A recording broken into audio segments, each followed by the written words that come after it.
श्री पुरुषोत्तम प्राणाराम लीलावसित विग्रह करुणाक्षरित नयन जुगलम प्रेम प्लावित वक्षस्थलम श्री चरणाम्बुज कृपारणु शोभितं स्नातम निखिल विश्व वंदे श्री अनुकूल तपः मूर्ति प्रेम घन विग्रह। परमाराध्य श्री श्री बड़मा परम पूज्य पाद श्री श्री बड़दा परम पूज्य पाद श्री श्री आचार्य देव सभी नातुल चरण में मोर भक्तिपूत विनम्र कोटि कोटि प्रणाम। आज ये पवित्र सत्संग मधुचक्र उपस्थित मोर सम्मानस्पद सहप्रतिनिधि मंडली प्रवीण कर्मीवृंद गुरु भ्राता वृंद कल्याणमयी माँ माने साधु सज्जन आदर छोट छोट पिला माने समस्त को मोर प्रीतिपूर्ण जय। आज ही सत्संग निवेदन करिसंती इष्ट प्राण गुरु भ्राता प्रभाकर स्वाई भाई प्रमोद कुमार स्वाई भाई प्रहलाद स्वाई भाई और परिवार अन्य समस्त सदस्य। उद्देश्य होची प्रभाकर भाई को ज्येष्ठ पुत्र परमानंद और बहुमा अनुसूया सुकन्या अहल्यार नामकरण उपलक्षे तेणु शास्त्र भाषा शास्त्र कहे कन्या कनक संपन्ना तेणु से कन्या रत्नटीर इष्टिपूत चिरायु जीवन कामना करने सहित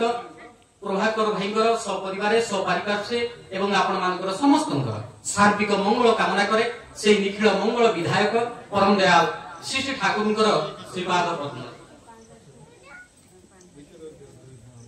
प्रत्येक शिशु जन्म होगा सहित संस्कार मान नहीं कि ही जन्म होता है। जन्मरू कहीं संस्कार शून्य है कि आसे ना अर्थात तार मन उल्लेखा सादा कागज भली दे न थाए पूर्वरु सेथिरे लेखा ही सरी थाए। प्रत्येक मनुष्य अल्प बहुते ए संस्कार दास संस्कार अनुजाई ही मनुष्य चले कथा कहे व्यवहार करे किछि शिखे बा अन्य को किछि शिखाए। श्री श्री ठाकुर गोटे बाणी भी कहते संस्कार जार जेमन शुभ विनायक जेमन ताले शिक्षा दीक्षा व तदनुग प्रतिष्ठा হয় তেমনি ভালো। संस्कार जार जेमन शुभ विनायक जेमन ताले ए संस्कार बा इंस्टिंक्ट जेभଳି भाबरे शुभ विनायक तार व्यक्तित्व मध्य ठीक से परम दयाल श्री श्री ठाकुर मनुष्यर जे कोड ऑफ कंडक्ट आचार संहिता सत्यानुसरण श्रीहस्तर लिपिबद्ध कर मनुष्यर आकांक्षित मंगल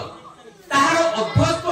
संस्कार अंतराल ही थाए। गोटे पिला किभଳି व्यक्तित्व संपन्न मनुष्य हम तार चला बोला करा किभଳି हम तार अभ्यस्त संस्कार अंतराल ही थाए। प्रकृत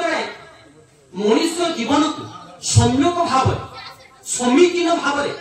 गढ़ी तोलिबार उद्देश्य को नहीं आद्य मनीषी माने ए संस्कार विधान व्यवस्था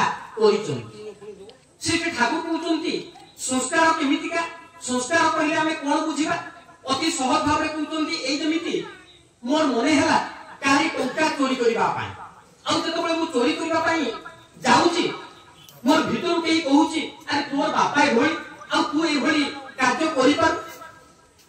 कुकर्म करिबा को जीवा समय मन जेउठी लागी फेरी आसे सेटा ही होची संस्कार सेटा ही होची संस्कार। केही आद्य मनुष्य 40 टी संस्कार रो कथा कहछु केही 16 टी संस्कार रो कथा कहछु अनेक मनुष्य 10 विध संस्कार रो कथा कहछु। युग पुरुषोत्तम श्री श्री ठाकुर ए 10 विध संस्कार को मान्यता देइछु। 10 विध संस्कार मने राखी निष्ठा सा श्री श्री ठाकुर ए संस्कार संज्ञा दबाक जाई गोटे बाणी रे कहउचंती ऐतिह्यर जीवन द्वंद्वर भीतर पे सार्थक संस्कार रे जहा समस्त पक्षे अवश्य पालनीय जहा ऋषिंकर दर्शन भीतर दे देश काल पात्र संगतिशील तात्पर्य आम्भमान निकट में आविर्भूत होती ताही तो 10 विध संस्कार अति सहज भाव कहले जहाँ हम किसी अर्जन करूँ ताही होची हमर एक्टिविजेशन परवर्ती अवस्था रे यह इंस्टिंक्ट के संस्कार में रूपांतरित हो परवर्ती अवस्था रे यह सुपर इंस्टिंक्ट महा संस्कार रे रूपांतरित हो एई भली भाव रे मनुष्य जीवन रे एवोल्यूशन विवर्तन संभव हेई था आ ए जे पंचम दशटी जे संस्कार गर्भाधान पुंसवर्ण सीमंत नयन निष्क्रमण नामकरण अन्नप्राशन चूड़ाकरण उपनयन समावर्तन आ विवाह पंचम संस्कार होची नामकरण जे उद्देश्य रे आज ए सत्संग आयोजन करा जाय छै कोने ना रो जोना पड़े से पिलाटी किभली व्यक्तित्व संपन्न मनुष्य हबो आ ता भीतर से ना रो ही ता भीतर गोटे झुंड सृष्टि हुए से नाम को नाटी को फुलफिल करबा पाए समाज रे एमिति देखा जाए कारी ना दिया जाय छै त्रिलोचन देखला को से अंध क्या ना दिया जाय छै सुभाषिनी देखला को से मूक कहार नाम हुए तो दिया जाय छै कृपा निधि किंतु से निष्ठुर क्रूर एमिति मध्य संसार देखा जाए किंतु एमिति बहु उदाहरण अछि जे माने निजर नाम को सार्थकान्वित करिछन मोर बापा मोते कहूतले परे तोर जन्म पूर्वरु मु चिंता करिथिली जे ओडे पिला के जदि पुओटिए जन्म हुए तार ना कोन रखिबी आ से नाम मु सिलेक्शन करिथिली मनोरंजन बोली आ सेहि पई तोर नाम मनोरंजन रखिली जे मोर उद्देश्य होची तू मोर प्रभुंकर कथा समस्त निकट रे कहिबु आ समस्त सात्विक मनोरंजन करिबु पुनी बापा कहूतले कहले मु जा चाहिथिली ताकू हेई परिला अंतत पक्षे किछिटा हेई चेष्टा रे अछु सेति के मात्र मोर आश्वस्ति कि मु जा चाहिथिली से प्रकार को संपूर्ण हेइना जा भी प्रभुकर माने बाबांकर इच्छा को सार्थकान्वित करबा पई मु जतिंचिति यत्नवान अछि श्री ठाकुरकर से दिन नामकरण करैथिले माता मनमोहन देवी से पद्धति रचना करी अपुले पड़िले दिनहीन जने नुआइन सिर कहिबु कथा उड़ देई तांकु सेबी प्राण पड़े साथी प्राण पड़े लक्ष्य रखी तांको नासिबु व्यथा श्री श्री ठाकुरकर ना रखा जाइथिला अनुकूल श्री श्री ठाकुर कहले मोर जीवन रो व्रत ही थिला मोर मां को खुशी करबा से नामकरण रो उद्देश्य को फलप्रसू करबा सार्थकान्वित करबा तेणु गोटे ना भीतर देई गोटे पिलार वैशिष्ट्य कोन ताहा जोड़ा पड़ी था और सत्संगी परिवार मानकरे साधारणतः आचार्य कर्तृक नामकरण करा जाय थाए पुओ हले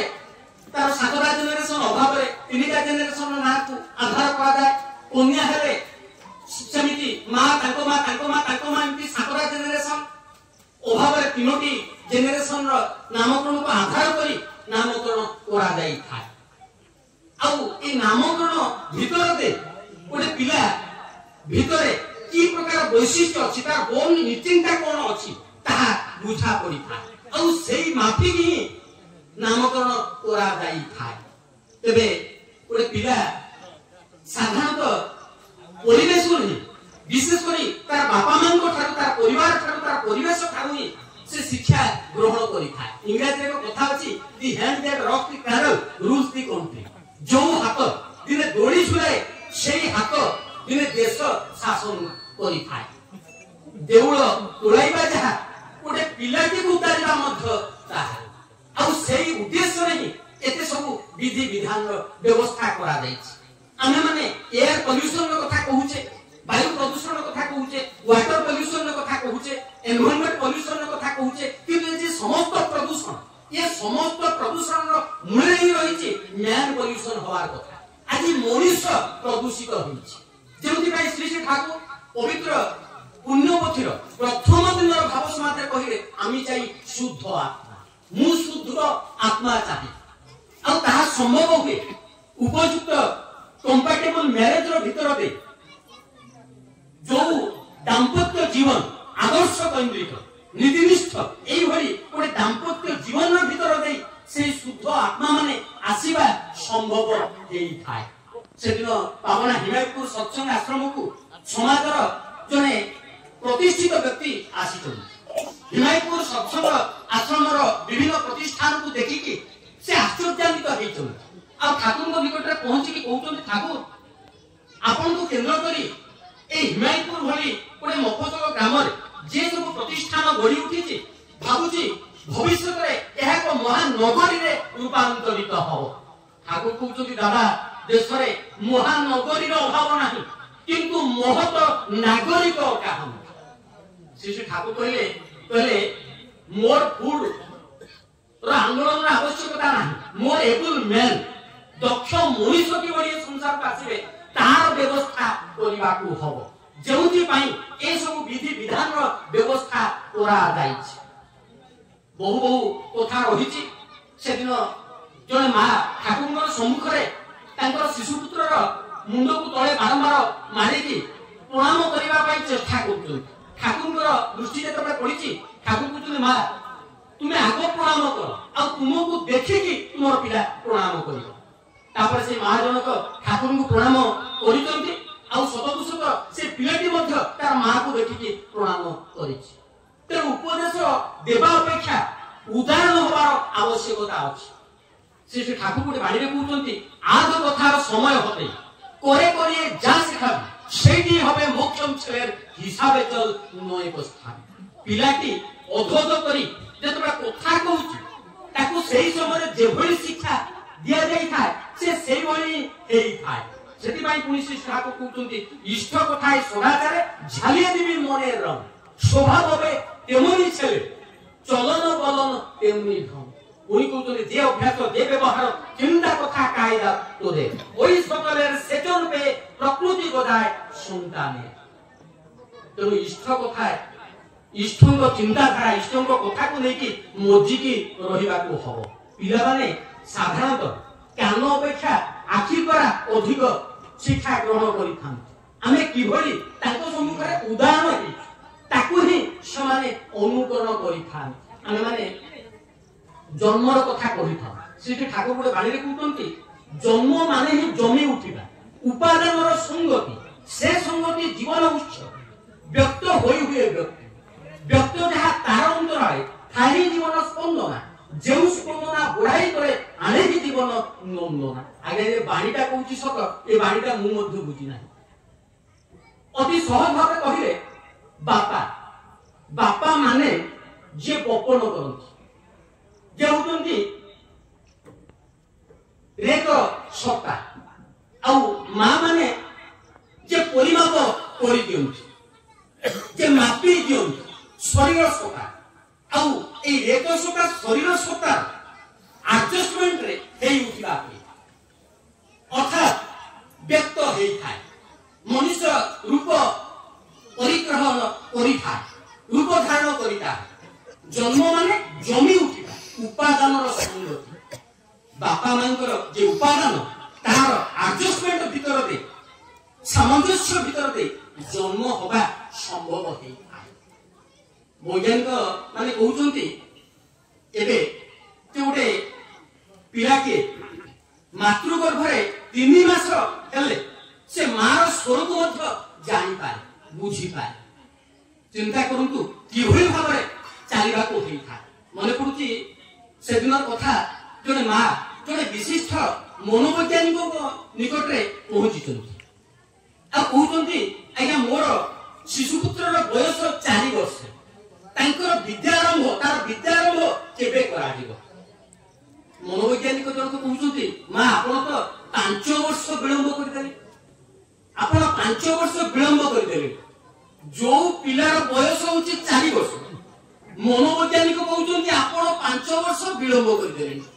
आमे माने परवर्ती अवस्था रे ए पिलाटीर ए कन्यारत्नटीर जन्मदिन जो पालन करा दिबो जेतबेले स्थूल शरीर धारण करी प्रथम सूर्योदय प्रथम भाव भूमि को स्पर्श करे से मुहूर्त को आधार कर आम मैंने जन्मदिन पालन कर प्रकृत मातृगर्भ जिते पिलाटी मातृगर्भ प्रथम संचार है भ्रूण रोपण है से मुहूर्त ही हूँ तार प्रकृत जन्म जदि आम मैंने परवर्ती अवस्था को जन्मदिन भाव ग्रहण कर दिन ठारू ही तार शिक्षा आरंभ होता है तार केते वर्ष 4 वर्ष पिला से कहले 5 वर्ष आप विलंब करेंगे मातृ गर्भरे हारा 2 वर्ष ये 4 वर्ष तेणु से कहले 5 वर्ष आप विलंब करदे गोटे पिलार शिक्षा श्री श्री ठाकुर भावादर्श अनुसार 5-7 वर्ष भीतर ही समाप्त हो जाए। स्वामी विवेकानंद एजुकेशन डेफिनेशन देते education is the manifestation of perfection already in man मनुष्य भितर जे पूर्णता अछि ताहार परिप्रकाश ही शिक्षा तमाने शिक्षा को बाहर आसुची जहां का भितर अछि something cannot come out of nothing शून्य किछि आसे ना जहां से जन्मरू नहीं आसी ताकू ही से ग्रहण करि था जहां का भितर अछि ए बाह्य एजुकेशन मूल उद्देश्य ही होची जहां सुप्त भाव अछि ताकू जागृत करिबा आउ से किसी विशेष भाव में बाहर ग्रहण करि पारे नाही आमे माने बहु उदाहरण रहिछि ऋषि अष्टावक्रर कथा आमे माने पुराण रे जानि वीर अभिमन्युर कथा आमे माने जानि आज्ञापत्र श्रेष्ठ धनुर्धर अर्जुन जेतबळे मां सुभद्रा को चक्रव्यूह भेद करिवार कथा कहउचंती सेतबळे मातृगर्भरे थिबा अभिमन्यु सुनिचंती किंतु जेतबळे चक्रव्यूह भेद करि फेरिवार कथा कहिचंती मां सुभद्रा सेतबळे सोई पड़िचंती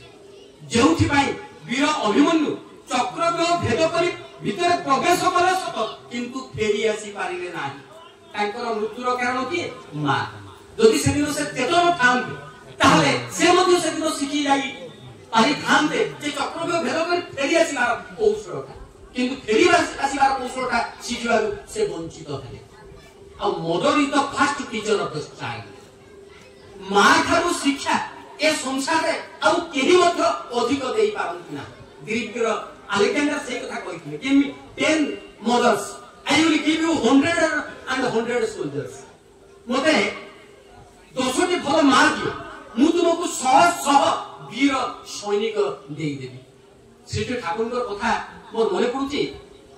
पवित्र पुण्यपत्र कहउचंती स्त्री लोग बोली के शक्तिर अवतार बोले मान्य करते हैं ओदे के खूब भाव वास्ते हैं भक्ति करते हैं ओरा जदि धर्मप्राण होय तबे सारा जगत धर्मप्राण होय पड़े उनी कहउचंती जेबे ठारू मु पिला बेले जानि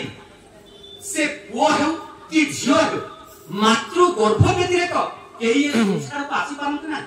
सेबे ठारू मोर समान को प्रति अशेष श्रद्धा जन्मिला आ भाबिली इमाने तो स्वयं भगवान को पर ठाकुर को भाषा रे इमाने होतोनी स्वयं भगवान को परी कहा जाए इंग्रजी रे जे doctors are not a tension doctors are equal to 10 sons 10 पुत्र समान कन्या गोटे कन्या रत्न को 10टा पुओ सहित समान करा जाए आज जे कन्या काली से मां जन्म आ गोटे मां गोटे जातिर भविष्य को मध्य बदले दी पाए एभली सामर्थ्य गोटे मार अछि तेणु कहा जाए 10 पुत्र समान कन्या कन्या रत्न बोली कहा जाए दुई कुल को हिता बोली कहा जाए से दिन ठाकुर कहते पिला बेले जेतबळे मोर मन को गोटे कथा आसिला जे झियो मान को बापा मां केते श्रद्धा करो किंतु बाहा देला परे सते जे बोली एकदम पर हेई गला ए कथाटा मते भारी कष्ट लागे किंतु पर मुहूर्त रे गोटे कथा मोर मन को आसिला अरे झियो मान को जदि बड़ कर विवाह न करा जाए ताले मां आसीबे को ताले मां आसीबे कोठू आ ए गोटिए कथा रे मु एकदम चुप आगो कहतले गोटिए कथा रे मु एकदम चुप तो आजिर जे कन्या से भविष्यतर मां पुनी मार भूमिका संपर्क रे साधक रामप्रसाद कहिसथि मां होय कि मुखेर कथा केवल प्रसव करले होइना माता मां होबा मुहर कथा नुहे केही प्रसव करि देले से मां ही जाय ना श्री ठाकुर अभिनव भूमिरे कहते प्रसव करने कठिन जदिव संतान पोषण सहज नुहे संगीता सह बुद्धिमती दक्ष निपुण हेबा कुहे अभ्यास व्यवहार सुपटुता सेवा नियंत्रण दायित्व बुद्धि यह न रहिले सबु झंकर संतान प्रसवे नाही दिसुथि तेनु तो कहे झियो मोर मार आसन लेबार आगे उमंग परि उठतु ताकि दुनिया सजाओ से परि रागे तो मां किभଳି हबाकू हे श्री ठाकुर ए बाणी दे कहते आको ए स्वल्प समय भितर व्याख्या करबा संभव नुहे ମୁଁ ମଧ୍ୟ ସମର୍ଥ ନୁହେଁ। କେବଳ ଏସେନ୍ସଟିକୁ ଜୀବନରେ ଧରି ନେଇ ଚାଲିବାକୁ ହେଇଥାଏ। ମୂଳ କଥା ହିଁ ହେଉଛି ସେ ଯୁଗପୁରୁଷୋତ୍ତମଙ୍କର ଆଗମନ ଅତି ସହଜ ଭାବରେ ତାଙ୍କୁ ଜୀବନରେ ଧରି ଚାଲିବାକୁ ହେଇଥାଏ। ଇଷ୍ଟ ନିଶାରେ ଛୁଟିଲେ ପୁରୁଷ ପ୍ରଜ୍ଞା ଉପମା, ସ୍ୱାମୀ ନିଶାରେ ଛୁଟିଲେ ନାରୀ ଶ୍ରେଷ୍ଠ ପିଲାର ମା। ଗୋଟେ ଇଟା ଉପରେ ଯଦି ଆଉ ଗୋଟେ ଇଟାକୁ ରଖି ଦିଆଯାଏ ଆଉ ସାମାନ୍ୟ ଆଘାତ ଦିଆଯାଏ, ସେ ଇଟା ଦୁଇଟି ପରସ୍ପର ଠାରୁ ଅଲଗା ହେଇଯାଏ। କିନ୍ତୁ ସେ ଇଟା ଦୁଇଟିକୁ ଯଦି ସିମେଣ୍ଟ ବାଲି ଦ୍ୱାରା ଜଏଣ୍ଟ କରି ଦିଆଯାଏ ଆଉ ତାପରେ ଯଦି ଆଘାତ ଦିଆଯାଏ, ସେ ଇଟା ଦୁଇଟି ହୁଏତ ଚୂନା ହେଇଯିବେ, ଚୂର୍ଣ୍ଣ ବିଚୂର୍ଣ୍ଣ ହେଇଯିବେ, କିନ୍ତୁ ଯୋଡ଼ା ଫିଟିବ ନାହିଁ। ତେଣୁ ଆଇଡିଆଲ ହେଉଛନ୍ତି ସିମେଣ୍ଟିଂ ଫ୍ୟାକ୍ଟର ଅଫ କଞ୍ଜୁଗାଲ ଲାଇଫ। ଦାମ୍ପତ୍ୟ ଜୀବନରେ ସେ ହେଉଛନ୍ତି ସିମେଣ୍ଟିଂ ଫ୍ୟାକ୍ଟର। ଶ୍ରୀ ଶ୍ରୀ ଠାକୁର ବାଣୀ କରୁଛନ୍ତି, ପୁରୁଷ ଧାଏ ତା ନିଷ୍ଠ ମାନେ নিয়ে পড়োশি জগৎ খানা, স্ত্রীও তেমনি স্বামী বহনে এক আদর্শে চলাই মানা। এ যেথায় না হয় আবল তাবল ঘূর্ণি করে হতেই থাকে ক্ষয়। পুরুষ ছুটিব সে ইষ্ট ও আদর্শমুখী, ଆଉ ସେ ଆଦର୍ଶମୁଖୀ ପୁରୁଷ ପଛରେ ଛୁଟିବ ନାରୀ। এইଭଳି ଯେ ଦାମ୍ପତ୍ୟ ଜୀବନ, ସେଇ ଦାମ୍ପତ୍ୟ ଜୀବନର ଭିତର ଦେଇ ସେଇ ସମତାନତାର ଭିତର ଦେଇ ସୁସନ୍ତାନ ଆସିବା ସମ୍ଭବ ହେଇଥାଏ। ଯେମିତି ଗାନର ତାନ ଅଛି, ସେମାନେ ଗୀତ ବୋଲୁଛନ୍ତି, ସେମାନେ ଜାଣିଛନ୍ତି ତାନର କଥା, ତାଳର କଥା। ତାନଟା ଗାନର ରେସଟାକୁ ବଞ୍ଚେଇ ରଖେ। ଠିକ ସେଇଭଳି ଭାବରେ ସନ୍ତାନର ଭିତର ଦେଇ ମଣିଷ ବଞ୍ଚି ରୁହେ। ଆଜି ହୁଏତ କେହି କେହି ମୋତେ ଦେଖି ମୋର ବାପାଙ୍କ କଥା ମନେ ପକଉଥିବେ। ଏଠି ତ ସମସ୍ତେ ମୋର ପିତୃ ପ୍ରତିମା ଲୋକ ରହିଛନ୍ତି ଯୋଉମାନେ କି ବାପାଙ୍କ ସହିତ ସମସ୍ତେ ପରିଚିତ। କାହାକୁ ପରିଚୟ ଦେବା ପାଇଁ ମୋ ପାଖରେ ସମୟ ନାହିଁ, ସାମର୍ଥ୍ୟ ନାହିଁ, ପ୍ରାୟ ସମସ୍ତେ ପିତୃ ପ୍ରତିମା। ତେଣୁ ପିଲାକୁ ଦେଖିଲେ ସେ ପିଲାର ଭିତର ଦେଇ ପରବର୍ତ୍ତୀ ଜେନେରେସନ ଭିତର ଦେଇ ପୂର୍ବବର୍ତ୍ତୀ ମାନେ ମଧ୍ୟ ବଞ୍ଚିଥାନ୍ତି। ଆଉ ଏଇ ଯୋଉ ଗାଁ ଆଉ ତାନ, ଆର ମୂଳ ଧାତୁ ହିଁ ହେଉଛି ତନ, ଯାର ମାନେ ହେଉଛି ବିସ୍ତାର। ଆଉ এই সন্তানর ভিতর দেই বিস্তার সম্ভব হইଥାଏ, বিবর্তন সম্ভব হইଥାଏ। তেଣୁ ତ ସମତାନତାର ଆବଶ୍ୟକତା ଅଛି। ଆଉ ଏହାର ମୂଳରେ ରହିଛି ସେ ଇଷ୍ଟ କେନ୍ଦ୍ରିକ ଜୀବନ। ତେଣୁ ପୁରୁଷୋତ୍ତମଙ୍କ ଆଗମନରେ ଅତି ସହଜ ଭାବରେ ତାଙ୍କର ସତ ଦୀକ୍ଷାରେ ଦୀକ୍ଷିତ ହେବାକୁ ହେଇଥାଏ, ତାଙ୍କର ବିଧାନକୁ ମାନି ଚାଲିବାକୁ ହେଇଥାଏ। ଆଉ ଦୀକ୍ଷା ମାନେ ହେଉଛି the art and technique how to B efficient in life. ସେଇ କଳା ଓ କୌଶଳ ଯାହା ଦ୍ୱାରା ମଣିଷ ଦକ୍ଷ ହେଇଥାଏ, ତାହା ହେଉଛି ଦୀକ୍ଷା। ତେଣୁ ପୁରୁଷୋତ୍ତମଙ୍କ ଆଗମନ ସହଜ ଭାବରେ ତାଙ୍କର ସତ ଦୀକ୍ଷାରେ ଦୀକ୍ଷିତ ହେବାକୁ ହେଇଥାଏ। ଶ୍ରୀ ଶ୍ରୀ ଠାକୁର କହୁଛନ୍ତି ସତ ଦୀକ୍ଷା ତୁଇ ଲେଖୁନି ଇଷ୍ଟରେ ରାଗ ସମ୍ପ୍ରୀତି ମରଣ କର୍ମ ଇନାମ ଜପେ କାଟୋଇ ଅକାଳ ଜମ। ସତ ଦୀକ୍ଷା ତୁଇ ଏଖୁନି ଏଇ ମୁହୂର୍ତ୍ତରେ ନେ। ଆଉ ତାଙ୍କର ଅନୁସରଣ ବିଧାନ ହିଁ ହେଉଛି ଯୋଜନ ଯାଜନ ଇଷ୍ଟ ଭୂତି। ଇଷ୍ଟ ଭୂତିରେ ହିଁ ଦୀକ୍ଷା ବଞ୍ଚେ, ଫଣ୍ଡାମେଣ୍ଟାଲ ଜିନିଷ। ଦୀକ୍ଷା ନେଲେ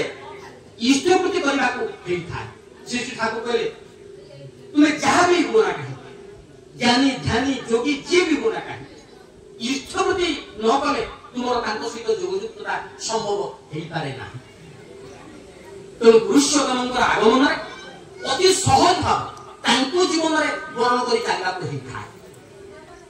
ଶ୍ରୀ ଶ୍ରୀ ଠାକୁର କହୁଛନ୍ତି ଆଜୀବନ ତାଙ୍କୁ ବହନ କରି ଚାଲୁଥାଉ।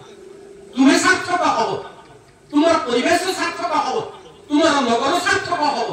ତୁମର ପ୍ରଦେଶ ସାର୍ଥକ ହବ, ତୁମର ଦେଶ ସାର୍ଥକାନ୍ୱିତ ହେଇ ଉଠିବ। ଆଉ ସେଇ ସାର୍ଥକତା ଜାଗଲ୍ୟମାନ ହୋଇ ଜଳି ଉଠିବ ତୁମର ସେଇ ଜନ୍ମଭୂମିର ଶୁଭ ବେଦୀ। ଶାସ୍ତ୍ର କୁହେ ମହେଶ୍ୱରସ୍ୟ ବିଜ୍ଞାୟ ନିୟମାଂ ନ୍ୟାୟଃ ସଂଯୁତାଂ ତସ୍ୟ ସବାଞ୍ଚସି କୁର୍ବନ୍ କର୍ମଣାପନୁପାସତେ। ସେ ମହେଶ୍ୱରଙ୍କର ନୀତିପୂର୍ଣ୍ଣ ନିୟମ ଉପରେ ବିଶ୍ୱାସ ରଖି, ତାଙ୍କର ସତ୍ତା ଉପରେ ବିଶ୍ୱାସ ରଖି କର୍ମ କରିଯିବାକୁ ହବ। ଆଉ ଏହାରି ଭିତରେ ସକଳ ପ୍ରତିକୂଳତାର ଭିତରେ ମଧ୍ୟ ମଣିଷ ଶାନ୍ତି ସ୍ୱସ୍ତି ଆନନ୍ଦର ଅଧିକାରୀ ହେଇପାରିବ। ଶ୍ରୀ ଶ୍ରୀ ଠାକୁର ଅଭୟ ପ୍ରତିଶ୍ରୁତି ଦେବାକୁ ଯାଇ କହୁଛନ୍ତି କୌଣସି ଭୟ ନାହିଁ। Some realization is guaranteed who has come within the sight of a super soul. ଯେଉଁମାନେ ପରମ ପ୍ରାଣଙ୍କର ସଂସ୍ପର୍ଶରେ ଆସିଛନ୍ତି ସେମାନଙ୍କ ଜୀବନରେ କିଛି ଅନୁଭୂତି ହବ ହିଁ ହବ। ପ୍ରକୃତରେ ତାଙ୍କର କଥା କହିକି ଶେଷ କରାଯାଇ ପାରିବ ନାହିଁ। ପରିଶେଷରେ ସେଇ ଅଭୟ ପ୍ରତିଶ୍ରୁତିର କଥାଟିକୁ କହିକି ମୁଁ ମୋର କଥା ରଖିବି। ମୋର ସମ୍ମାନାସ୍ପଦ ଆଜି ଯେ ସତ୍ସଙ୍ଗକୁ କରିବାରେ ସହଯୋଗ କରୁଛନ୍ତି, ପ୍ରଭୁଙ୍କର ଗୁଣକୀର୍ତ୍ତନ କରିବାରେ सहयोग करछन्ति निरंजन मूसा समतंत्र परिचय दैछन्ति श्री ठाकुरଙ୍କ କଥା श्री ठाकुर पांचजन्य शंख निनाद करे चतुर्दिग को प्रकम्पित करी कहउछन्ति प्रार्थनार सक्रिय जल भूमिरे ताकु आवर्तित अंतर मंदिर में बाजी उठू घंटा बाजी उठू शंख बाजी उठू झांझ मृदंग बाजी उठू मुरलीर छंदायित लसित नर्तन बाजी उठू वीणार विप्लवी मोदीर स्पंदन सार्थक होई उठ संदीप्त होई उठ सहत होई उठ सक्रिय होई उठ शक्ति शुभ शरीर सव्यक्षी समष्टि एक नर्तन सक्रिय झुंकार सुजाग्रत होई उठू जागृति बोली आवाहन कर अंतर दिवाली आगे करे आवाहन कर बोसाओ आरती कर कुह जय जगदीश्वर कुह वंदे पुरुषोत्तमम ईश्वरंद्र सुभाषिर्वाद व्यक्त प्रतीक ही प्रिय परम प्रेरित पुरुषोत्तम पुरी कुह वंदे पुरुषोत्तम।